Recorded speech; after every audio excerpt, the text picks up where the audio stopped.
Bonjour, alors bienvenue à tous pour un nouveau webinaire qui vous est donc proposé par Via Compétences. Vous avez peut-être l'habitude déjà de suivre des interventions sur des sujets tels que celui qui va nous occuper aujourd'hui, le nouveau système de certification professionnelle en France. J'espère que vous êtes tous bien connectés, bien installés, que vous aurez un confort visuel et un confort d'écoute optimum. On fait de notre mieux. Au sein de Via Compétences, pour dérouler ce webinaire de la meilleure des façons, eh bien, je suis entourée par Christelle Masson au chat qui pourra vous répondre au fur et à mesure de vos questions et puis qui les dirigera vers moi surtout et vers notre intervenant. Et puis mes collègues à la technique, parce qu'il y a beaucoup d'éléments techniques à traiter, Anjana, Régis Berry et Aurélie Sabatier. Alors, moi, je m'appelle Emmanuelle Chauvet. Je vais animer ce temps d'intervention avec Monsieur Vincent Caputo, qui est directeur adjoint de la certification à France Compétences. Et je vais le Bonjour à tous. se présenter s'il veut dire un mot ou deux. Non, je sais pas, je suis directeur adjoint aux côtés de Michael Charby, qui est le directeur de la certification professionnelle à France Compétences. Voilà, et donc nous conduisons ensemble la direction et l'équipe de la certification professionnelle depuis presque 2 ans maintenant. D'accord. C'est une équipe importante? Combien il y a de personnes qui travaillent dans Il le y a cadre une vingtaine d'instructeurs. D'accord. Qu'on essaye de spécialiser par secteur d'activité, mais j'y reviendrai pour expliquer un petit peu Oui, notre voilà. Mais c'est mode de une équipe, fonctionnement.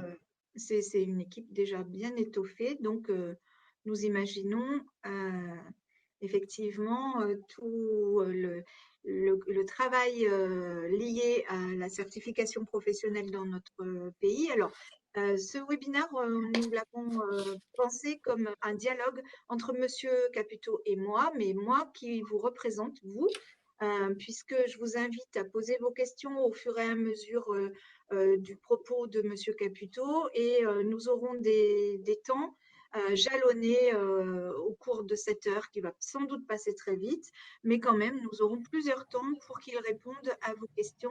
Nous avons pensé que l'essentiel était bien ce dialogue possible, même s'il est bref, entre vous et Monsieur Caputo. Donc, profitez et soyez nombreux à poser des questions. Voilà maintenant le programme de ce temps ensemble. Donc, nous allons dérouler en commençant d'abord par le sens de ce nouveau système, ses orientations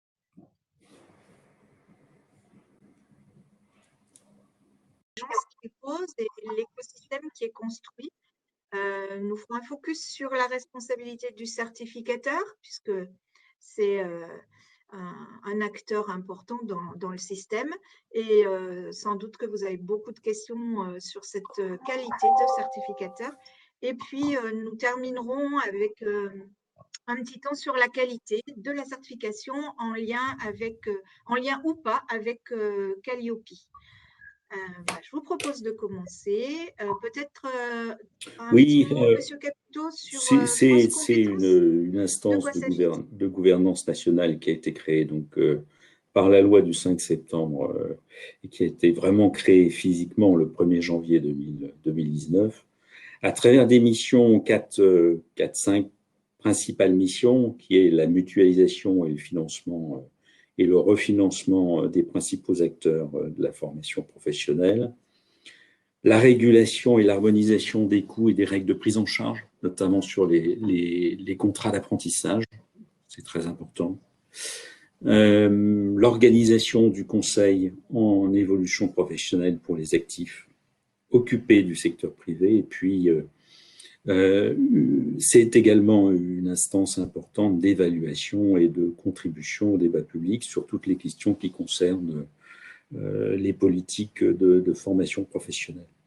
Et puis enfin, l'objet qui nous concerne ce matin, sur l'adéquation, en tout cas, la garantie de l'adéquation, on y reviendra peut-être, des certifications professionnelles aux besoins économiques et sociaux.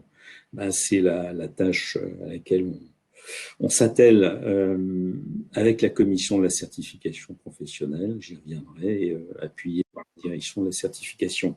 Voilà. D'accord. D'accord, merci. Alors justement, France Compétences est donc en charge de réguler, de piloter, d'animer ce système, mais quelles en sont les finalités, Alors, notamment c'était sur important de la démarrer par la certification finalité, professionnelle? parce que c'était aussi l'occasion d'expliquer à quoi servait ce nouveau système de la certification et l'objectif de ces répertoires nationaux qu'on essaye de mettre en place depuis maintenant 2 ans.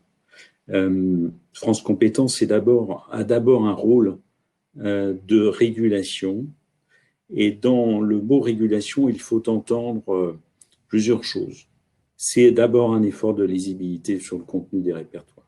Je pense qu'on a un effort de transparence sur les. Alors, c'est le Vous pouvez me répertoire rappeler ces national de répertoires? certification Quels sont-ils? professionnelle, je vais résumer, qui prépare à des métiers.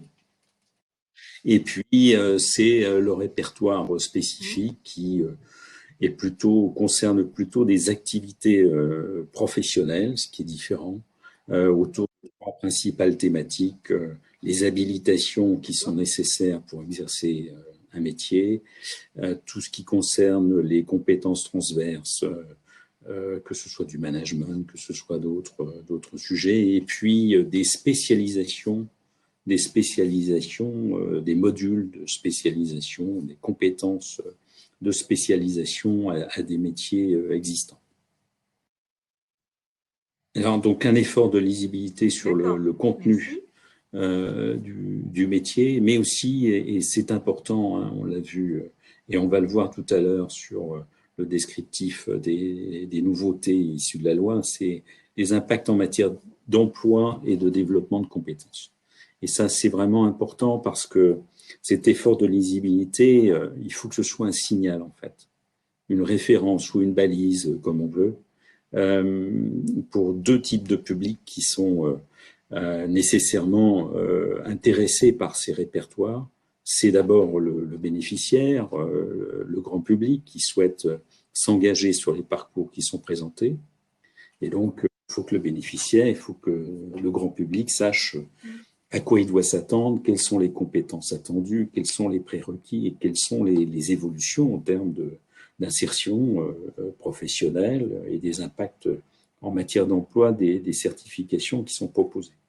Et puis, c'est un signal aussi pour les employeurs, c'est-à-dire, ben, je suis employeur si j'embauche quelqu'un qui a effectué tel ou tel parcours, voilà quel est le contenu de ce parcours effectué et quels sont les impacts en matière d'emploi. Donc, on a un vrai effort d'explication, d'explicitation, de lisibilité sur le contenu du répertoire, que ce soit d'ailleurs sur le répertoire national ou que ce soit sur le répertoire spécifique. On y Effectivement. Et je crois que on verra ce que cela implique justement, peut-être comme explication partagée hein, sur, par exemple, la notion de compétence. Vous allez y revenir, j'imagine. Je vous propose d'aborder les orientations que pose la loi et ses exigences aussi. Qu'est-ce que vous pouvez nous dire, notamment Alors, par rapport à très l'ensemble des rapidement, certifications? ce qui est affiché là, ce sont les principales nouveautés introduites par la loi du 5 septembre. On a pour tout ce qui concerne les certifications ministérielles. On a quelque chose d'important qui est la création des Oui. commissions professionnelles consultatives ministérielles ou interministérielles. Ça, c'est vraiment important. Dans lesquelles siègent les partenaires sociaux et qui sont au nombre de 10. Donc, ce sont des regroupements de ministères qui statuent sur la conformité de projets de certification autour de secteurs d'activité. C'est vraiment une nouveauté importante issue de la loi du 5 septembre. On a également quelque chose d'important, c'est que ce soit sur les enregistrements de droit ou que ce soit sur les enregistrements sur demande, les durées d'enregistrement sont limitées maximum à 5 ans. On y reviendra peut-être, mais parfois la commission de la certification professionnelle estime que la durée est de 2-3 ans. Mais le maximum, en tout cas d'enregistrement, c'est 5 ans. On peut passer à la slide suivante.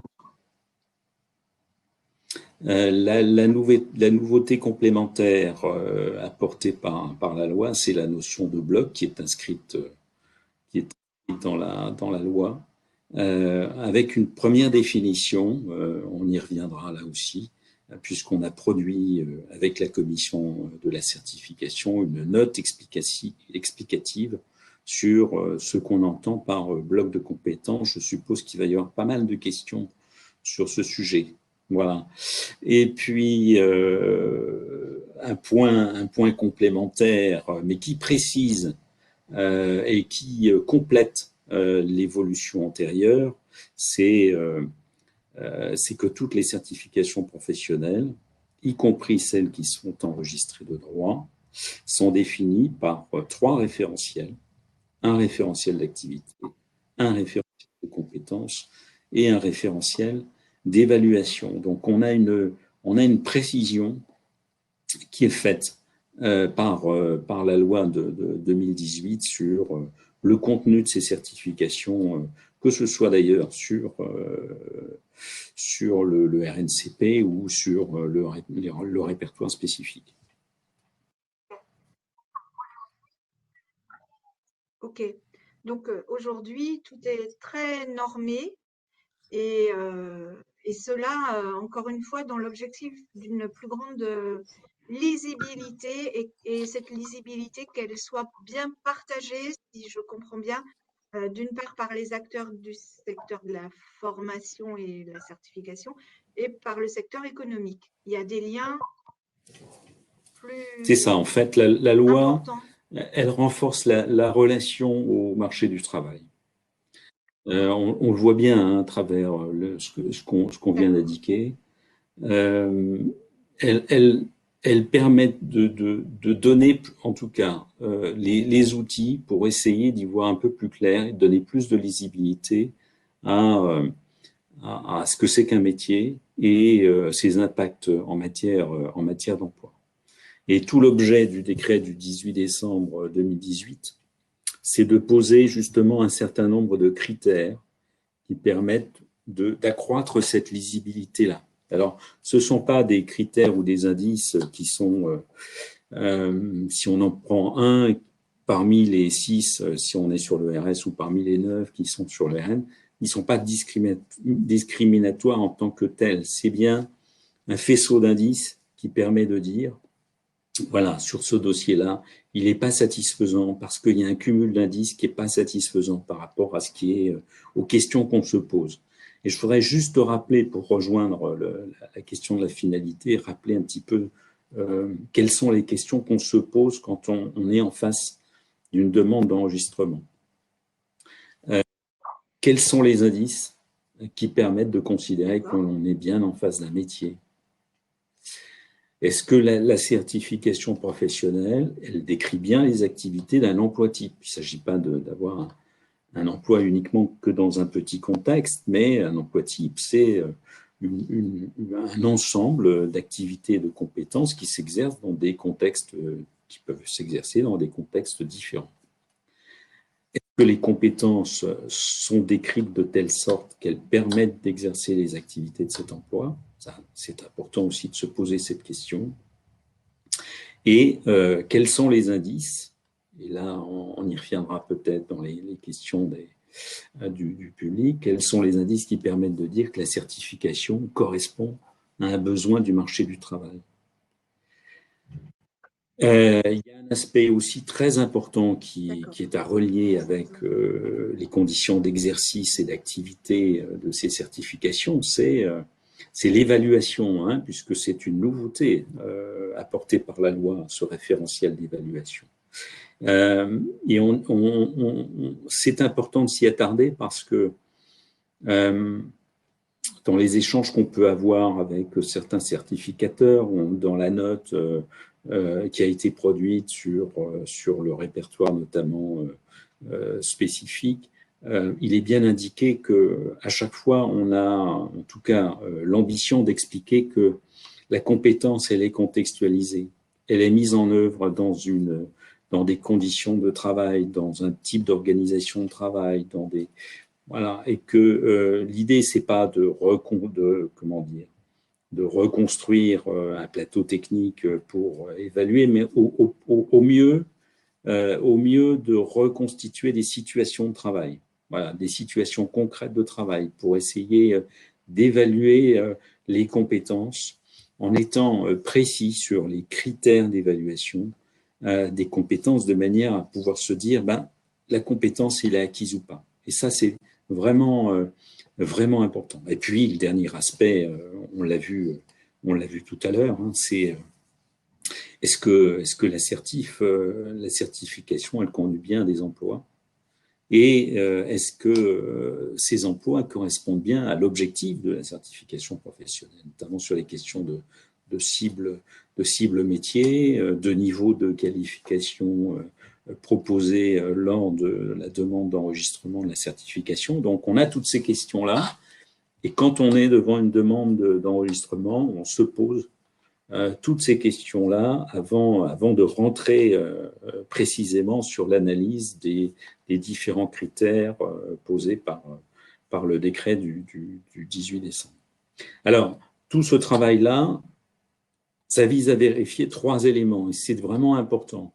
C'est la lisibilité, on l'a vu, sur ce qu'est le métier des compétences associées, la pertinence de la certification au regard du marché du travail et l'impact de la certification en matière d'insertion professionnelle. Je pense que, encore une fois, j'ai parlé de repères, de balises, de marqueurs. C'est sur ces éléments-là qu'on doit considérer un petit peu la finalité d'une certification professionnelle et la manière dont les demandes d'enregistrement sont analysées.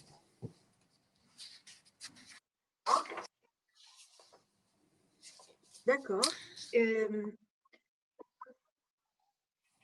Par rapport à cette notion de compétence là, que vous abordez au travers donc, de cette grille de lecture, est-ce que vous pouvez développer justement sur une définition qui serait Alors, partagée aujourd'hui? avec vous, Emmanuel, on a décidé de mettre un peu le focus sur les slides qui suivent parce que c'est souvent un point d'achoppement et un point de difficulté qui est posé Oui, par dans le cadre des demandes d'enregistrement. Simplement, je vais être très synthétique. Une certification, ce n'est pas une formation. Une certification, c'est pas une présentation de modules de formation. C'est bien la formation étant bien une modalité pédagogique d'accès à la certification, mais c'est pas la seule. Il y a des formations de situation de travail, il y a de la validation d'acquis d'expérience, et que en termes de marqueurs, la encore validation une des acquis fois, d'expérience, oui, ou de voilà. référence, une certification professionnelle, elle définit des compétences professionnelles. Et ces compétences, comme il est dit dans le slide que vous avez sous les yeux, c'est pas un savoir, c'est pas une connaissance, c'est une action concrète dans un contexte bien déterminé et avec une finalité et des moyens nécessaires à sa réalisation. Je pense que c'est important d'insister là-dessus parce qu'on a souvent, en termes de rédaction et de présentation, hein, de formalisation dans les dossiers, plutôt parfois des présentations de modules, de progression pédagogique. C'est pas vraiment, c'est pas l'objet. Donc c'est important de le rappeler. C'est pas l'objet. On a produit une note là aussi. C'est important de s'y référer parce qu'on essaye d'expliquer très concrètement comment comment formuler un certain nombre de choses, notamment de compétences, qui ne rejoint pas du tout la formulation d'une ingénierie de formation avec une progression pédagogique ou autre. On n'est pas sur le même registre. Alors, les deux objets sont parfaitement légitimes, hein, mais en tout cas, en ce qui concerne les certifications professionnelles, il faut vraiment qu'on soit sur la compétence professionnelle. On y reviendra peut-être dans le débat, mais entendu. Absolument. Oui, Je vous bien propose sûr. d'avancer justement pour pouvoir prendre les questions nombreuses qui se Mm. posent. Alors, un deuxième focus rapide sur ces Mm. référentiels C'est le référentiel que d'évaluation. vous attendez On en a un tout sur petit peu parlé, mais là aussi, c'est très important pour nous que l'évaluation se fasse par une reconstitution ou en tout cas une mise en pratique de la compétence, qu'elle soit pas uniquement sur le registre du savoir ou d'une connaissance, mais bien d'une mise en œuvre à travers des situations reconstituées, à travers des cas pratiques, à travers des modalités qui peuvent être très diversifiées d'ailleurs. Mais l'idée, c'est vraiment de se réapproprier le contexte de travail, la reconstitution d'une organisation d'un travail dans lequel la compétence va se manifester, va se déployer et pouvoir être évaluée, encore une fois, par un jury.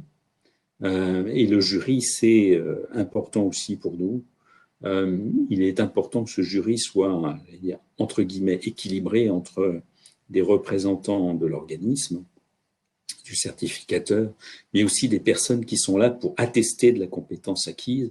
Et je pense notamment aux professionnels du secteur d'activité concerné, qui n'est pas forcément attaché à l'organisme certificateur. Donc, l'idée là aussi, hein, c'est d'accroître la légitimité, la crédibilité de la certification qui est délivrée, parce que euh, le fait d'attester la compétence, elle provient aussi des professionnels qui viennent des secteurs d'activité concernés.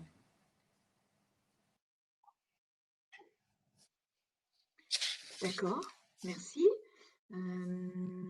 Vous vouliez proposer aussi Oui, parce que c'est des aussi. explications sur la notion de bloc de compétences qui est effectivement récente et qui peut poser beaucoup de questions à ceux qui réalisent euh, Tout à un fait. dossier de C'est demande aussi des points d'enregistrement de leur importants. certification. Euh, on a j'allais dire dans la même continuité que la difficulté à écrire en compétences, on a un souci en termes de bloc de compétences. Et c'est important qu'on fasse un petit focus là-dessus. Il y a une définition de la certification où D'accord. les certifications professionnelles, notamment au RNCP, je parle du RNCP, hein, sont constituées d'un ensemble homogène et cohérent de compétences contribuant à l'exercice autonome d'une activité professionnelle. Ça, c'est la définition. Là aussi, on a essayé avec la Oui, commission de la certification d'expliciter ce qu'on entend par bloc de compétences. Donc, vraiment, je vous incite à lire cette note parce elle est beaucoup plus fouillée et exhaustive que ce simple slide. Mais il faut avoir à l'esprit que le souci du législateur, c'était de modulariser, d'autonomiser un certain nombre euh, de, de, de, de parties cohérentes à l'intérieur de la certification qui, sans être complètement autonomes, encore une fois, sans être complètement détaché de la certification, hein, puisque c'est la certification qui est délivrée, c'est pas le, permet quand même, contribue en tout cas à l'activité professionnelle. Ça veut dire quoi? Ça veut dire que une personne peut très bien être embauchée sur un bloc de compétences et être financée dans le cadre de son CPF, par exemple. Admettons, on prend un métier, on va être très concret, on prend un métier de cuisinier. Je crois qu'il y a un blog qui s'appelle mise en œuvre et dressage des hors-d'œuvre, par exemple. Si cette personne-là qui a fait de la restauration collective ou de la restauration rapide, qui n'a jamais fait ce type de choses, notamment sur le dressage de hors-d'œuvre, etc. Elle peut, parce que c'est possiblement, comment dire, une activité autonome, elle peut se former C'est une sur ce bloc-là employabilité. parce qu'il y a des restaurants, il y a des entreprises collectives qui ont besoin d'une compétence particulière. Et donc, on arrive à avoir, c'est ce qu'on appelle un ensemble homogène et cohérent de compétences qui contribuent à l'exercice autonome, c'est-à-dire au plus avoir une cohérence Oui, dans les compétences demandées à une personne, lui permettant d'avoir une autonomie dans l'exercice de son activité professionnelle sur un élément particulier. Mais encore une fois, je le répète, hein, un bloc de compétences n'est pas détachable de la alors, certification à laquelle il se réfère. Mais on est déjà sur une oui, sorte de modularisation des parcours, de possibilité d'arriver sur une certification c'est ça. avec la possibilité de valoriser son parcours antérieur à travers la validation des acquis de l'expérience. Hein. On a cité le cas de la restauration, mais il y a plein d'autres cas où des personnes sont en situation salariée dans un secteur d'activité et pour lequel ils peuvent valoriser à travers la VAE un certain nombre de compétences et notamment Alors, valider peut-être un ou deux blocs, voire la totalité des blocs attachés à une certification professionnelle.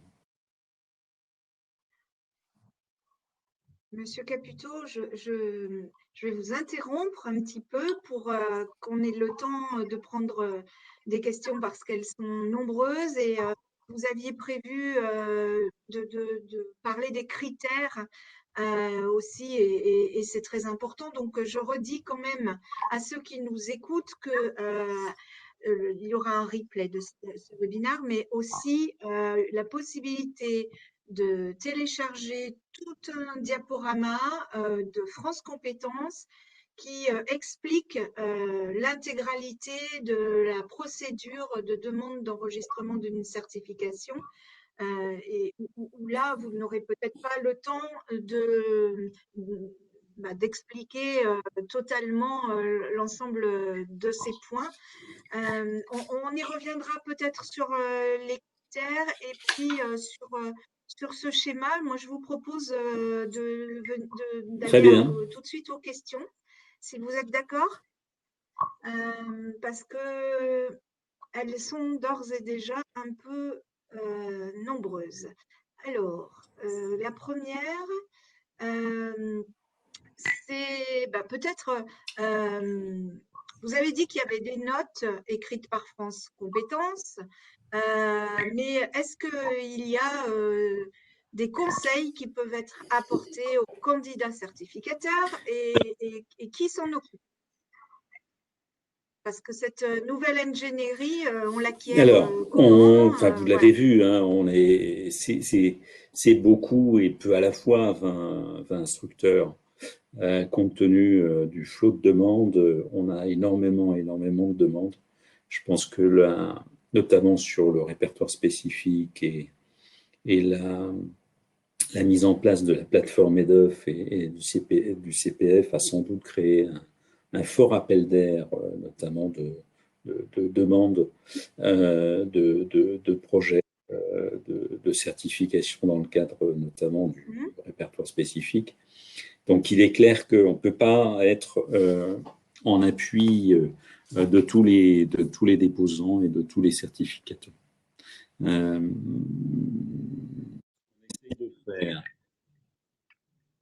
Du coup, on peut se diriger vers Ce quel qu'on type essaye de d'acteur faire, c'est si pour on a ça que besoin depuis d'un le début appui. du webinaire, j'incite à aller sur le site de France Compétences. Vous aurez l'adresse à la fin du diaporama, mais et de lire déjà les notes Oui, qui sont là. Elles ont le mérite d'exister. Elles ont été produites dans la première année pour justement ne pas trop tarder sur la compréhension de certains termes.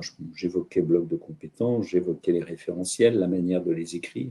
Tout ça, c'est dans les notes. Et vraiment, je vous incite au mhm, moins à aller, aller sur ces éléments-là. On est toujours d'accord. en cours de production de notes plus explicatives, peut-être un peu plus ludiques pour permettre une meilleure appropriation des choses. Donc, on est toujours sur cette pédagogie, en tout cas, D'accord. d'explicitation de la manière dont, que ce soit sur la procédure, que ce soit sur le répertoire spécifique, mais, mais pas de D'accord. réseau d'acteurs, Pas de réseau d'acteurs parce aujourd'hui qu'on n'a dédié pas, à très honnêtement, les l'accompagnement et au moyens, conseil. D'accord. et qu'encore une fois, D'accord. l'objectif, je le rappelle, hein, c'est d'essayer d'avoir un délai de traitement des demandes de dépôt de certification qui soit raisonnable et en tout cas qui soit plus court que ce qui D'accord. préexistait avant France Compétences. Voilà. Donc, on est aujourd'hui, oui, Alors, j'ai d'autres questions. J'ai d'autres questions sur les durées d'enregistrement. En fonction de quoi telle ou telle durée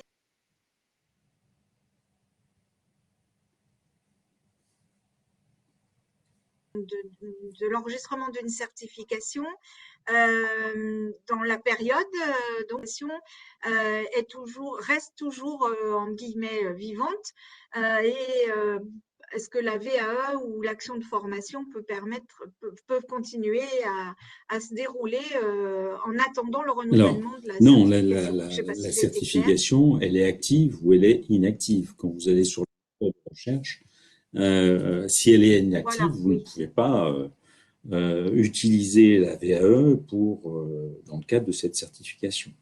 C'est clair. Hein. Donc, d'accord. Et elle elle est est, inactive au terme échu. Par exemple, si il y a une date de fin, une date de mort en fait, voilà. Et donc il faut obtenir le bah, renouvellement avant c'est préférable. l'échéance. C'est préférable, hein. Par contre, juste D'accord. un petit point parce qu'on Ok. a beaucoup de questions sur le sujet. Euh, Euh, pour toutes les personnes oui, qui rentrent en formation ou dans un parcours avant la date d'échéance, de fin d'activité ou de validité de la oui, certification. Je le rappelle parce que on a énormément de questions sur le sujet. Les personnes qui sont rentrées avant la fin d'échéance de l'activité de la certification hein, ont bien sûr obtiendront bien sûr la certification attachée au fait que la certification a été active quand ils sont au moment où ils sont rentrés dans un parcours. Donc, je le redis, d'accord. C'est la important. certification n'est plus valable quand vous avez des candidats, des bénéficiaires qui rentrent dans un parcours alors que la certification est déclarée inactive. Voilà. Donc, parce que c'est un point D'accord. important, on a beaucoup de questions autour de cet élément-là.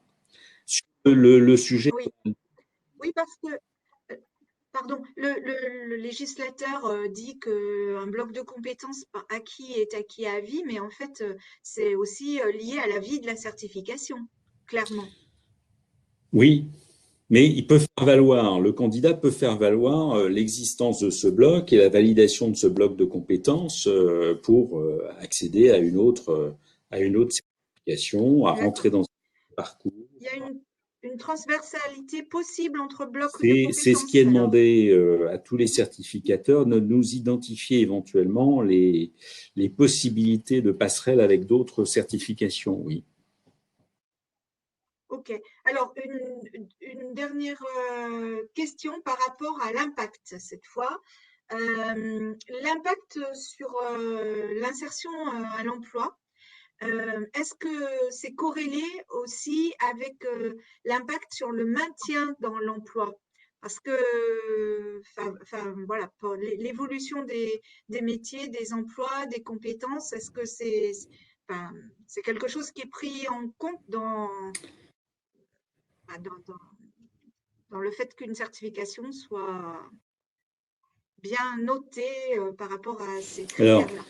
il y a deux, sur le RNCP, il y a deux types de critères différents.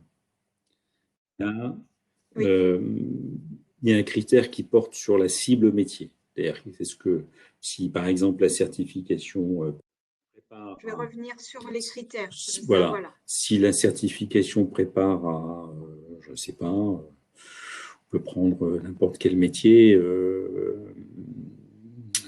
DRH international par exemple, euh, c'est pas D'accord. un métier qu'on compte tous les jours, mais de temps en temps on l'a. Je prendrai un autre exemple après. Mais il faut que dans l'analyse de l'emploi et des tableaux d'insertion que nous remonte que nous présente le certificateur, on puisse identifier qu'on est bien en face de ces métiers-là ou de ces emplois-là pour lesquels donc le bénéficiaire ou le candidat a suivi le parcours, qui n'est pas une inadéquation entre l'objectif de la certification visée et puis la réalité des emplois. Donc ça, pour nous, c'est important. On a différents critères. Hein. Quand je parlais de cumul d'indices, on n'est pas sur un seul critère. On n'est pas uniquement sur l'intitulé de l'emploi. On a bien conscience qu'il faut recontextualiser tout ça, qu'il faut remettre dans le cadre de l'entreprise, des organisations de travail. Mais on a d'autres critères. On a le critère de la rémunération, on a le critère cadre, non cadre. C'est important pour essayer de réajuster finalement l'avis par rapport à cette adéquation entre c'est quoi l'objectif de la certification? Est-ce que c'est un niveau 7 ou même un niveau 3? Hein, c'est à tous les niveaux. Et c'est quoi la réalité des emplois? Et je pense qu'on a à regarder si cette première adéquation, cette première relation, elle est cohérente. Voilà. Et par un D'accord. ensemble, je le répète, hein, par un ensemble d'indices et pas forcément par juste un critère ou un point particulier. Le deuxième point D'accord. d'observation, il est aussi important, hein, c'est ce qu'on appelle l'insertion globale. C'est au bout du bout, c'est quoi l'insertion des personnes? Est-ce que l'assertif, elle mène bien à une insertion des candidats qui sont passés par cette certification? C'est important. Donc, on mesure à travers la réalité des emplois, la réalité des statuts, le nombre de demandeurs d'emploi qui figurent dans les tableaux d'insertion. Et c'est une dimension également très importante de l'étude de chaque dossier.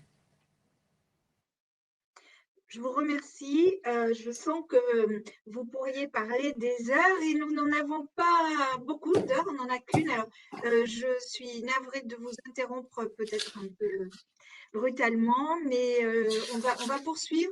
Et pour le coup, ce que je vous propose, c'est d'enchaîner sur bah, l'écosystème. Et puis, le point suivant, c'est la responsabilité du certificateur. Ça vous permettra sans doute de préciser ce premier temps d'explication et nous reprendrons des questions ensuite. Alors, Alors voilà cet écosystème rapidement représenté. Qu'est-ce que vous bah, voulez nous en que dire? c'est important parce que ça a été rappelé dans la présentation de France Compétences, c'est une instance de gouvernance nationale, donc qui est en relation avec l'ensemble des acteurs, que ce soit la Caisse des dépôts à travers la plateforme CPF, que ce soit les partenaires sociaux, les ministères, puisqu'ils sont présents au sein de la commission de la certification, les OPCO, les branches professionnelles. Je rappellerai tout à l'heure que nous venons de clore un appel à contribution, puisque la date limite était à aujourd'hui, concernant les métiers émergents ou en forte évolution pour une liste au titre de l'année 2021. Donc, tous ces acteurs-là sont des partenaires, hein, et sont en relation avec France Compétences. D'accord. Alors, pour le certificateur, Oui, vous avez parlé de la procédure, des critères.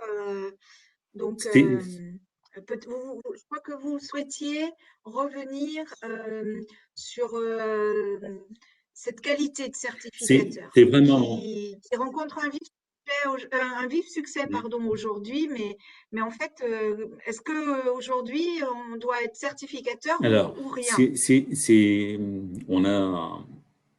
on a décidé ensemble de mettre le focus sur, en fait, les grandes questions que se posent aujourd'hui les organismes lorsqu'ils souhaitent déposer une demande d'enregistrement.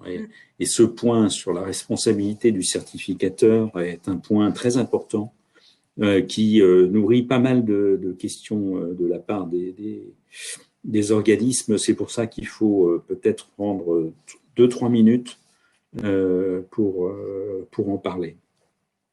On le voit bien, hein, tous les éléments qu'on a indiqués depuis le début de ce webinaire, ça montre quoi? Ça montre que le rôle du certificateur, il s'organise autour de trois piliers. Le premier pilier, c'est sa capacité à montrer ou à démontrer que son projet de certification il correspond bien à des évolutions du marché du travail et que les compétences qui sont identifiées correspondent bien aux besoins du marché du travail. Donc ça, c'est un premier point.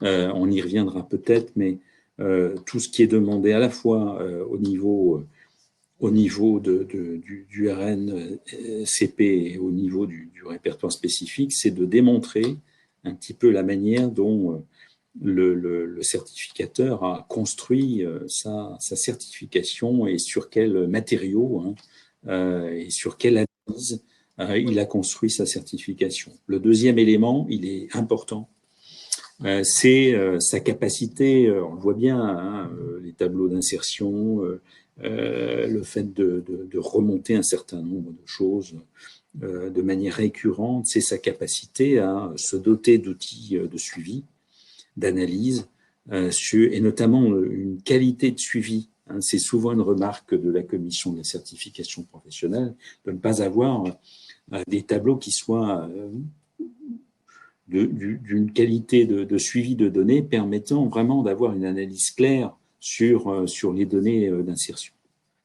Donc, cette capacité à suivre sur le moyen terme, encore une fois, hein, l'insertion des personnes, je pense que c'est une vraie compétence du certificateur que n'a pas forcément un organisme de formation voilà, habituel. Hein.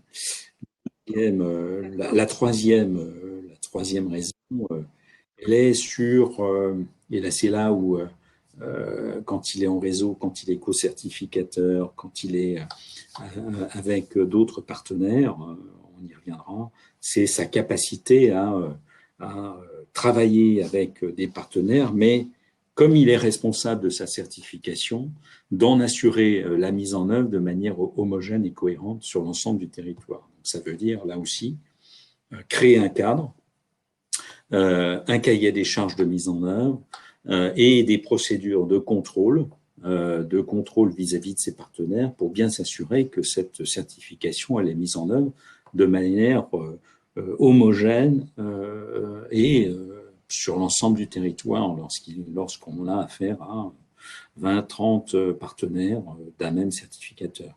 Donc, Il y a un enjeu vraiment très important. C'est d'autant plus important, je ne l'ai pas rappelé en début de l'intervention, que tout ça, que ce soit le RNCP, que ce soit l'ERS, euh, toutes ces certifications-là se retrouvent sur la plateforme EDOF, finançable dans le cadre du CPF. Donc, c'est des enjeux très, très Oui, il y a importants, une très, corrélation très importants. effectivement entre le financement et la certification. C'est pourquoi ce sujet aujourd'hui est d'importance. Excusez-moi, mais est-ce que il y a une question que j'ai oublié de vous poser, mais donc on a deux répertoires qui enregistrent des certifications professionnelles. Et il semblerait que vous soyez plus sévère, qu'il y ait davantage de demandes d'inscription au répertoire spécifique qui soit, si je peux me permettre, retoqué, qu'au répertoire national des certifications professionnelles. Est-ce que c'est une légende? Est-ce que c'est juste? Et Non, pour non, quelle raison? c'est tout à fait juste. On est à environ 20% de taux de succès en matière Répertoire sur le spécifique. répertoire spécifique, pour toutes les raisons qu'on vient d'indiquer. D'ailleurs, on va reproduire une note sur le répertoire spécifique là prochainement, dans les jours qui viennent, pour réexpliquer un petit Oui. peu ce qu'on veut. Et Est-ce que vous craignez l'inflation des certifications dans notre non, pays? c'est plus. Est-ce que vous devez faire attention à ça ou... Je pense que le point d'attention de la commission, c'est plus de savoir si on est en face d'une compétence et d'une activité professionnelle à travers les trois critères que je vous ai donnés d'enregistrement au répertoire spécifique, que ce soit bon, les habilitations, c'est un peu différent, mais qu'on soit sur une spécialisation à un métier existant, qu'on soit sur des compétences transverses. Le souci quand même de la commission, c'est de savoir si on est réellement en face d'une compétence professionnelle qui puisse être exercée sur le marché du travail. Donc ça suppose, et c'est là où c'est un peu compliqué, euh, et qui nécessite encore un peu d'explicitation de notre part, ça suppose un vrai travail de la part des certificateurs sur le fait de prouver qu'il y a une opportunité à Oui, déposer ce projet de certification, que on est vraiment sur de la valeur d'usage de cette certification, c'est-à-dire qu'elle a bien été déployée, que ce soit dans les entreprises, que ce soit auprès de public, et qu'on ait bien des preuves que cette certification apporte une vraie plus-value dans un cadre de travail, un contexte de travail, une entreprise. Et c'est, encore une fois, la vraie difficulté du répertoire spécifique, c'est qu'il n'y a pas les promotions, il n'y a pas les tableaux d'insertion. Donc, l'analyse est très resserrée finalement sur les deux points que j'ai indiqués, que sont l'analyse de l'opportunité, mais aussi la plus-value apportée à travers l'usage, la valeur d'usage de cette certification. mmh. Alors, il nous reste peu de temps, monsieur Caputo. On continuera à vous écouter volontiers des heures et je m'excuse de toujours vous interrompre. Comme j'attends un peu plus de questions, je vais vous laisser terminer sur la question de la qualité. Aujourd'hui, les organismes de formation sont inscrits, doivent s'inscrire impérativement pour beaucoup dans cette démarche appelée Oui. Calliope. Alors, est-ce qu'il faut, enfin, est-ce qu'il n'y a pas une confusion entre la certification professionnelle, la certification qualité? Qu'est-ce que vous pouvez nous Il y dire a une là-dessus? confusion, c'est pour ça que je souhaitais en l'évoquer. On a beaucoup de questions aussi sur, mais je comprends pas. On aura un petit peu de temps après, peut-être pour vos réponses aux Voilà. questions. Mais en tout cas, Calliope, c'est pas ce qu'on appelle nous la démarche qualité qui est dans le dossier de demande d'enregistrement, très clairement. Même s'il peut y avoir ici ou là Oui, quelques points de jonction, mais la philosophie, d'ailleurs, c'est pour ça qu'on l'a présenté comme ça, la- la- la- l'objectif l'objectif de Calliope n'est pas ne rejoint pas celui de la démarche qualité en ce qui concerne la certification professionnelle. Même si sur un ou deux points, il peut y avoir encore une fois des points de jonction, mais c'est pas la même logique. Donc, c'est très clair. Il faut donc, Nous, ce qu'on appelle, et c'est pour ça que je voudrais faire un focus là-dessus, on appelle la qualité de la certification, c'est qu'est-ce qui, en gros, c'est deux questions. C'est quels sont les moyens mis en œuvre pour faire évoluer votre dispositif? Comment on revient à la qualité du certificateur et le point sur la veille, sur les évolutions du marché du travail, cette capacité à… Voilà. Donc, beaucoup nous parlent de conseils de perfectionnement, mais il peut y avoir complètement autre chose. Il peut y avoir des petits observatoires sur des évolutions. Il peut y avoir une relation permanente avec un groupe d'entreprises qui permet justement ce dialogue permanent, ces études un peu sectorielles sur les besoins des entreprises. Mais en tout cas, c'est vraiment très important pour nous de savoir qu'il y a des éléments de connexion avec les besoins continus du marché du travail, de manière à ce qu'on puisse penser que le certificateur il est en capacité, à un moment donné, de faire évoluer son dispositif. Et puis, un deuxième point très important, c'est les moyens qu'il a prévus pour garantir la fiabilité des modalités d'évaluation et l'égalité de traitement des candidats. Et ça, c'est important. C'est pour ça qu'on n'a pas fait un listing exhaustif et complet, mais c'est pour ça qu'on doit prendre en compte notamment ces éléments-là. C'est juste pour montrer qu'il est important, y compris pour le candidat, y compris pour le grand public, de savoir quelle est la composition du conseil pédagogique, les missions du responsable de l'organisation des épreuves, la procédure d'habilitation du jury, les informations de convocation candidat, les procédures de rattrapage. D'accord. Exactement. Je pense que c'est vraiment important que sur toutes ces questions-là, il y ait également de la lisibilité qui soit faite pour garantir encore une fois la crédibilité de la certification et la légitimité de la certification. Je vous remercie. Alors, comme il nous reste minutes, et on est très rigoureux avec, avec le temps, vous voyez, ça passe extrêmement vite pour un sujet qui est dense. Alors, quelques questions complémentaires qui vous permettront peut-être de développer certains points. Je reviens sur la durée d'enregistrement. On n'a pas bien compris pourquoi c'était 3 ans, 4 ans, 5 ans. C'est en fonction de quoi?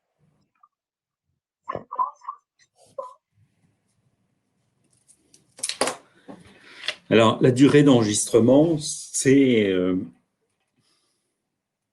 en fonction de la complétude de la demande. C'est-à-dire qu'il peut y avoir un assez bon dossier et la commission peut, ne serait-ce que pour vérifier la complétude ou la mise en œuvre, par exemple, d'une VAE, la complétude d'un certain nombre d'éléments sur le référentiel. Un avis favorable, mais avec un délai de vie moindre, c'est ça? Exactement.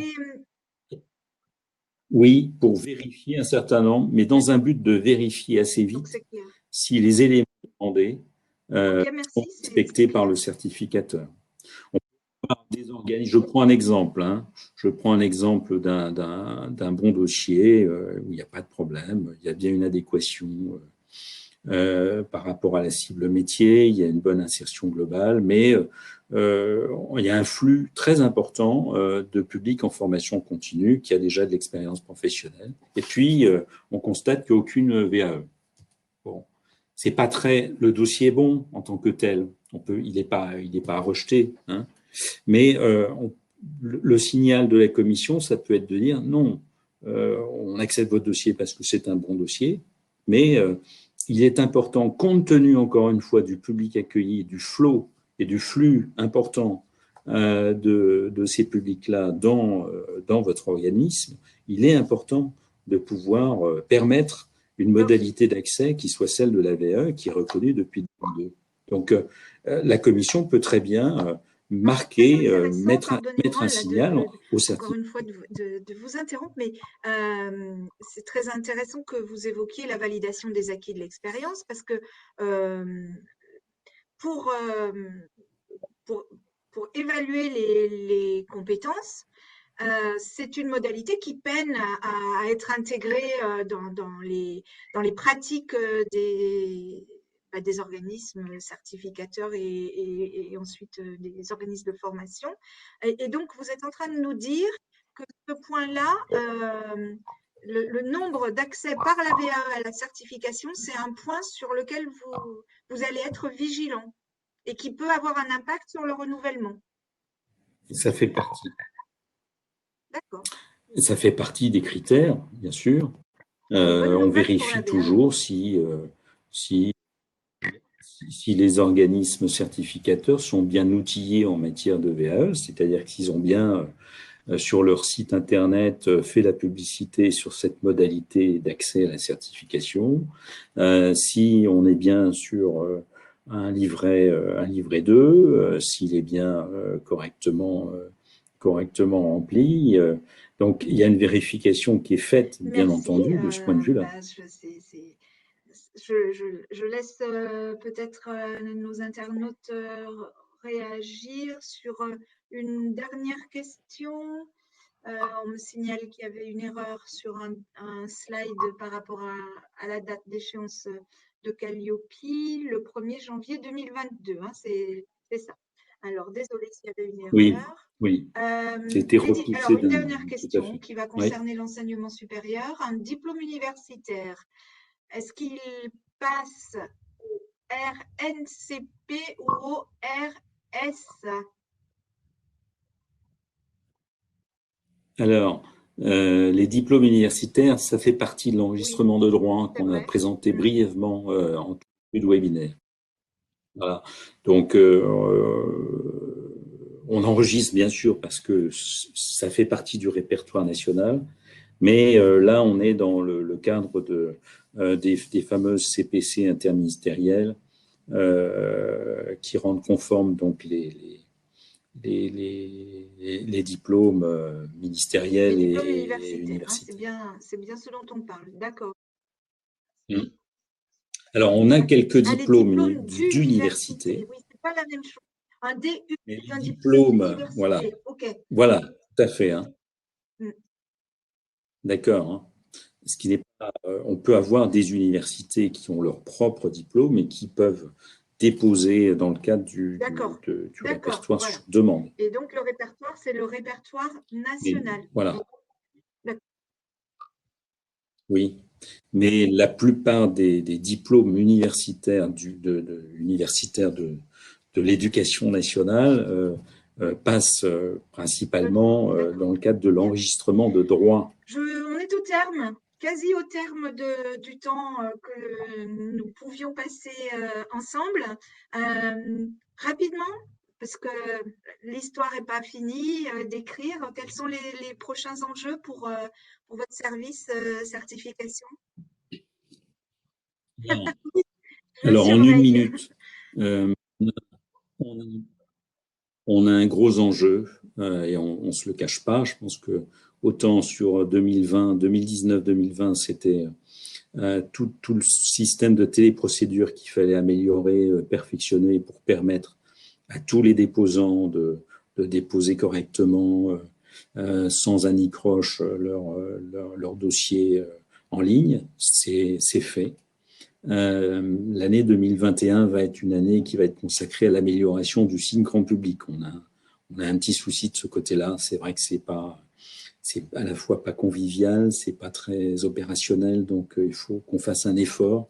Dans le cadre de l'effort qu'on fait là encore ce matin, d'essayer d'expliquer un petit peu notre démarche, je pense qu'il faut qu'on soit un peu plus D'accord. performant sur le signe grand public en 2021. C'est toujours, parce que c'est important, la maîtrise du délai d'instruction.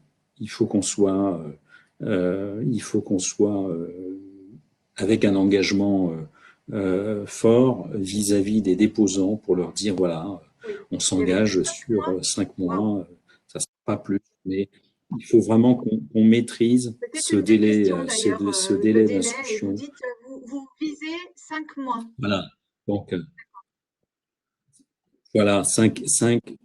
Bon, c'est encore une fois, tout dépend des flux et du contexte. On a été un peu débordé compte tenu du Covid avec le renouvellement des dossiers RNCP autour du mois de juin. Donc, ça peut dépasser, mais l'idée, c'est vraiment d'être sur un engagement, sur un délai qui soit en tout cas un délai qui soit convenable pour les déposants, pour qu'ils sachent qu'à partir du moment où le dossier est recevable, eh ben, voilà, il y a une période Oui, de 5 mois de manière à ce qu'ils puissent anticiper aussi les périodes d'accord. de renouvellement, etc., etc.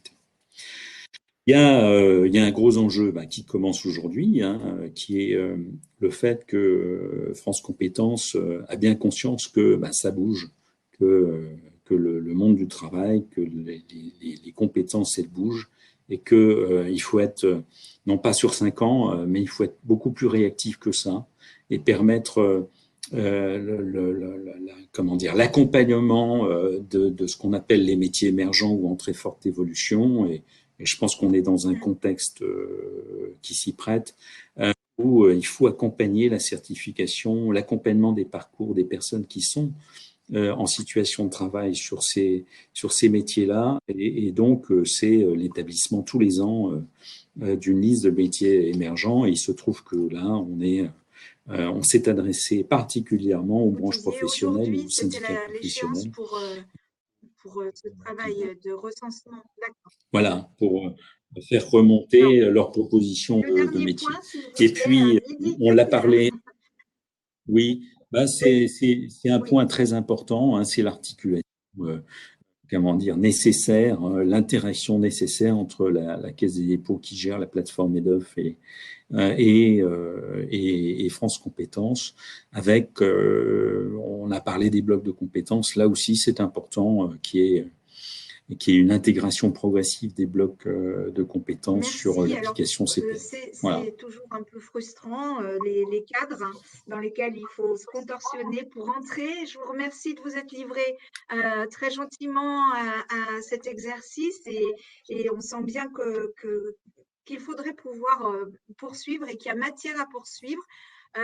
Pour poursuivre, justement, vous nous avez donc donné quelques liens utiles que nos auditeurs pourront télécharger. En ce qui nous concerne au sein de Via Compétences, et non pas France Compétences, mais vous voyez qu'on est raccord sur la question de compétences, eh bien, nous vous proposons aussi beaucoup de ressources, dont toutes les actualités sur la réforme, puisque l'évolution du système de certification fait partie plus globalement de la réforme de 2018. Le replay pardon, de notre webinaire, vous allez pouvoir le consulter et le regarder autant de fois que vous voudrez très rapidement. Et puis, comme je vous l'ai dit, un diaporama complémentaire à celui que nous avons utilisé, qui reprend l'intégralité de la procédure d'enregistrement des certifications. Alors, vous savez que, pardon? Avec la petite erreur qu'on va corriger, avec la petite Oui, erreur qu'on oui. va corriger sur Calliope, effectivement. OK. Et donc, juste Voilà, pour report en finir, dynamique. donc ce webinaire, il fait partie des actions qu'on vous propose pour votre professionnalisation. Et très prochainement, via Compétences, vous proposera son plan de professionnalisation 2021. Et n'hésitez pas à consulter encore toutes les actions qu'on vous propose sur différentes modalités jusqu'à la fin de cette année. Je vous remercie vraiment encore beaucoup, et je vous souhaite bon courage pour remplir vos missions avec toute votre équipe. Et merci vraiment pour ce temps que vous nous accordez. Et je salue tous ceux qui nous ont écoutés, et je les remercie aussi pour leur attention. Et je vous dis à une prochaine fois. Au revoir. Merci. Merci à vous. Au Au revoir. revoir, à bientôt.